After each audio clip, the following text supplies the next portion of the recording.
ये बात है साल 1996 के आम चुनाव की, जिसका नतीजा देश को बैसाखियों पर ला दिया था। और इस बैसाखी को चलाने वाले नेता थे लालू प्रसाद यादव, चंद्रबाबू नायडू, सीताराम केसरी, शरद पवार और कई कम्युनिस्ट नेता। लेकिन इन्हीं सब ने मिलकर खुद की बनाई सरकार को गिरा दिया, जिसके सबसे बड़े नायक कहें या विलेन वो थे लालू यादव। बात है 1996 के चुनाव परिणाम की। जब किसी पार्टी को कोई बहुमत नहीं मिला, तब परंपरा के अनुसार सबसे बड़ी पार्टी को सबसे पहले सरकार बनाने का मौका दिया गया।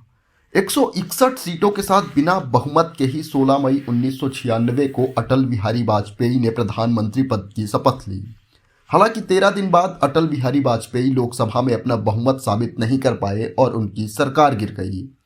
अब दूसरा मौका कांग्रेस पार्टी को मिलने वाला था, जिसके पास 141 लोकसभा सीटें थीं। लेकिन कांग्रेस पार्टी ने इस बार सरकार बनाने का दावा पेश नहीं किया।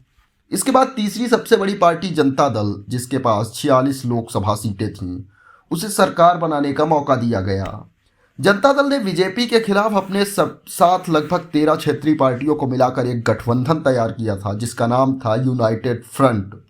कांग्रेस ने भी इस गठबंधन को अपना समर्थन दे दिया, और जिससे पूरी उम्मीद बन रही थी कि अब देश को एक नया प्रधानमंत्री मिलने वाला है।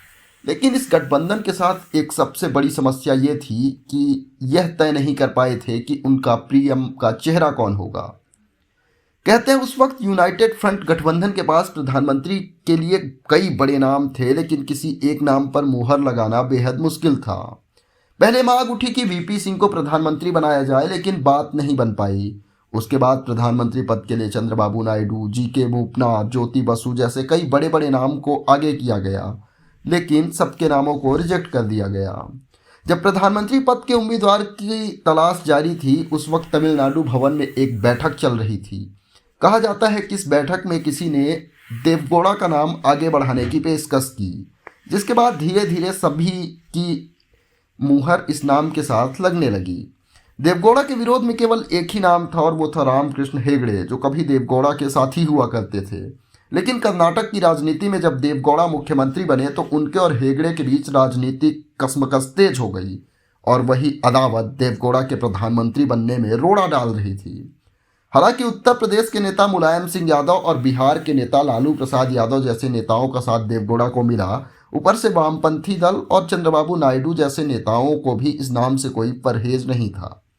जिसके बाद कांग्रेस ने भी एचडी देवगौड़ा के नाम पर अपना समर्थन दिया, और इस तरह से 1 जून 1996 को एचडी देवगौड़ा देश के 11वें प्रधानमंत्री बन गए।